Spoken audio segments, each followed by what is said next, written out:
Buddhism 101. How it all began. Our story begins over 2,500 years ago in ancient India, a land characterized by a rich tapestry of cultures, languages, and philosophies. During this period, various religious traditions and philosophical schools of thought flourished, each seeking to understand the mysteries of life and the universe. Amidst this vibrant intellectual landscape, a young prince named Siddhartha Gautama was born into the royal family of the Shakya clan, in a region that is now part of modern-day Nepal.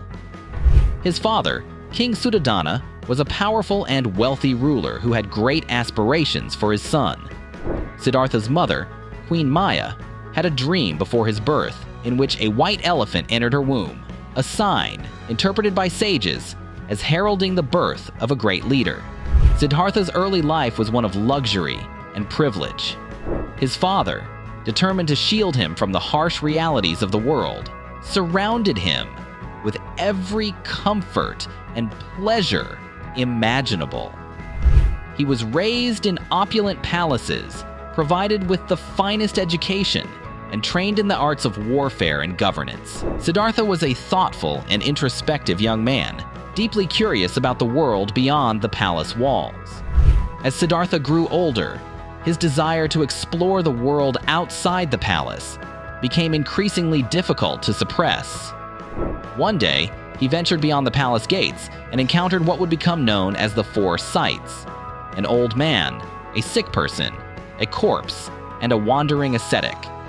These encounters profoundly affected Siddhartha, awakening him to the pervasive reality of suffering and the transient nature of life. The realization that wealth and power could not protect one from aging, illness, and death deeply troubled Siddhartha. He became consumed with a desire to understand the root causes of human suffering and to find a way to transcend it. This quest for understanding and liberation became the driving force of his life. At the age of 29, Siddhartha made a momentous decision. He left his royal life, his wife, Yasodhara, and his newborn son, Rahula, renouncing all his worldly possessions in search of spiritual enlightenment. This departure, known as the Great Renunciation, marked the beginning of Siddhartha's transformation from a prince into a seeker of truth. For 6 years, Siddhartha wandered the forests and plains of India, studying with various spiritual teachers and practicing extreme asceticism. He subjected himself to severe physical deprivation, believing that by denying the body, he could liberate the mind. Despite his intense efforts, Siddhartha found that these extreme practices did not lead to the enlightenment he sought. Recognizing the futility of such extremes, Siddhartha adopted a new approach, which he called the middle way. This path of moderation avoided the extremes of both self-indulgence and self-mortification, advocating a balanced lifestyle as the foundation for spiritual growth. One fateful night, Siddhartha seated himself under the Bodhi tree in Bodh Gaya, vowing not to rise until he had attained enlightenment. He entered a deep state of meditation, confronting and overcoming the temptations and distractions that arose in his mind. Through profound insight, he realized the nature of existence and the interconnectedness of all things. In this moment of awakening, Siddhartha became the Buddha, the awakened one. The Buddha's enlightenment brought with it the realization of the Four Noble Truths: the truth of suffering, dukkha; the origin of suffering, samudaya; the cessation of suffering, nirodha; and the path leading to the cessation of suffering, magga. These four noble truths form the core of the Buddha's teachings and provide a framework for understanding the human condition and the path to liberation. The Buddha's teachings, known as the Dharma, emphasize the importance of ethical conduct, mental discipline, and wisdom.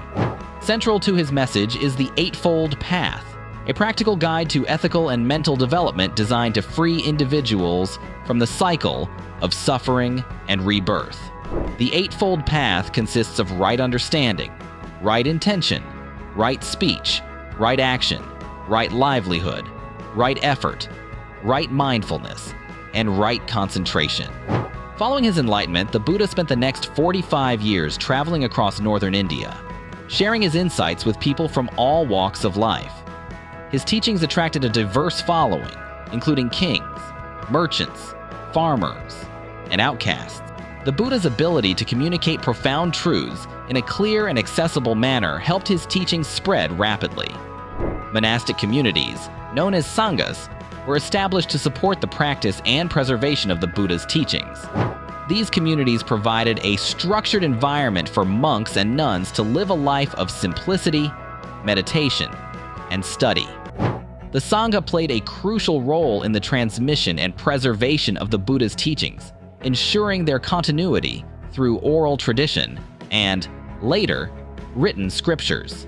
As Buddhism spread, it adapted to the cultural contexts of the regions it reached, giving rise to various schools and traditions.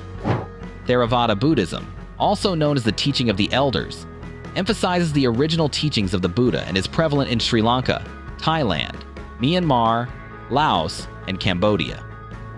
Mahayana Buddhism, or the Great Vehicle, developed in northern India and spread to China, Korea, Japan, and Vietnam, offering a more expansive interpretation of the Buddha's teachings and emphasizing the role of bodhisattvas, enlightened beings who remain in the world to assist others in their spiritual journey. Another significant tradition is Vajrayana Buddhism, also known as the Diamond Vehicle, which incorporates esoteric practices and rituals. Vajrayana Buddhism is primarily practiced in Tibet, Bhutan, and Mongolia, and it integrates elements of indigenous beliefs and tantric practices. Today, Buddhism continues to inspire millions of people worldwide, offering a path to inner peace, compassion, and understanding. Its timeless teachings remind us of the potential for enlightenment within each of us, urging us to live with mindfulness, kindness, and wisdom. The story of Buddhism's origins is not just a historical account.